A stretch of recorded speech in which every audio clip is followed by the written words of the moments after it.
Assalamualaikum warahmatullahi wabarakatuh. Perkenalkan, nama saya Anggiana Dewi Nur Azizah akan mempresentasikan mengenai analisis komunikasi verbal dan nonverbal di SD Muhammadiyah Pakem, Yogyakarta. Komunikasi merupakan usaha penyampaian pesan antar sesama manusia. Proses komunikasi mempunyai beberapa unsur, di antaranya pengirim pesan atau komunikator, penerima pesan atau komunikan, saluran atau media, pesan itu sendiri, dan timbal balik terhadap pesan yang diterima. Menurut David Caberlo tahun 1960 yang membuat formula komunikasi yang dikenal dengan SMCR, yaitu source pengirim pesan, message pesan, channel saluran media, dan receiver penerima. Komunikasi dibagi menjadi dua macam, yaitu komunikasi verbal dan komunikasi nonverbal. Komunikasi verbal merupakan suatu komunikasi yang menggunakan simbol-simbol atau kata-kata baik secara oral atau lisan maupun tulisan. Komunikasi lisan dapat berupa tatap muka, melalui telepon, dan lain-lain. Sedangkan komunikasi tertulis dapat berupa memo, surat, gambar, maupun laporan. Sedangkan komunikasi nonverbal yaitu komunikasi yang pesannya dikemas dalam bentuk tanpa kata-kata. Komunikasi nonverbal ini dapat berupa lambang-lambang seperti gestur, warna, dan mimik wajah. Berikut merupakan analisis komunikasi verbal dan nonverbal di SD Muhammadiyah Pakem, Yogyakarta. Komunikasi verbal dan nonverbal merupakan alat yang digunakan oleh guru dan siswa untuk berinteraksi. Di website SD Muhammadiyah Pakem pada halaman sejarah terdapat jargon Sekolah Desa Sikuto. Di dalam jargon tersebut terdapat bentuk komunikasi verbal yang digunakan, yakni komunikasi verbal secara tertulis. Jargon tersebut digunakan dalam komunikasi untuk mempermudah dalam berkomunikasi, dikarenakan jargon tersebut memiliki penjelasan yang panjang dan dirasa kurang efisien ketika dijelaskan secara terperinci. Selain bentuk komunikasi verbal, terdapat komunikasi nonverbal, yaitu sebagai motivasi stakeholder untuk mencurahkan segala pikiran, tenaga, dan kemampuan yang dimaksudkan untuk mengoptimalkan prestasi sekolah.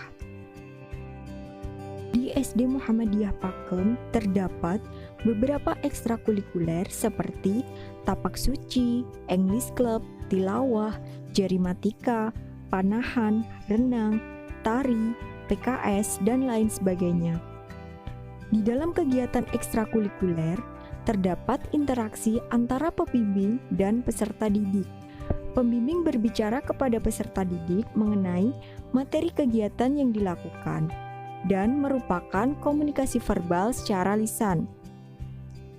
Bentuk komunikasi verbal digunakan untuk mempermudah pembimbing dalam menjelaskan materi yang akan diajarkan kepada siswa. Selain itu, penggunaan komunikasi nonverbal berupa gestur meliputi gerakan tangan, kepala, dan gerakan kaki. Selanjutnya, di SD Muhammadiyah Pakem, Yogyakarta, komunikasi verbal yang digunakan guru dan siswa dalam berinteraksi berupa untaian kalimat baik percakapan secara lisan dan tertulis. Komunikasi verbal dalam bentuk lisan diwujudkan dalam bentuk tanya jawab kepada siswa dan bercerita. Selama pandemi, kegiatan belajar mengajar dilakukan secara daring dan luring. Pada pembelajaran daring di SD Muhammadiyah Pakem menggunakan media pembelajaran Zoom dan WA untuk berinteraksi kepada peserta didik. Bentuk komunikasi verbal secara lisan yang dilakukan seperti bercerita dan tanya jawab yang cenderung efektif dan mudah untuk dimengerti oleh peserta didik. sehingga pesan-pesan yang disampaikan akan mudah dimengerti. Komunikasi verbal secara tulis yang diberikan kepada peserta didik yakni seperti penugasan. Di dalamnya siswa diberikan soal-soal latihan.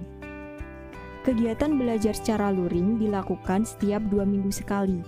Wali murid diminta datang ke sekolah untuk mengambil materi dan soal-soal latihan.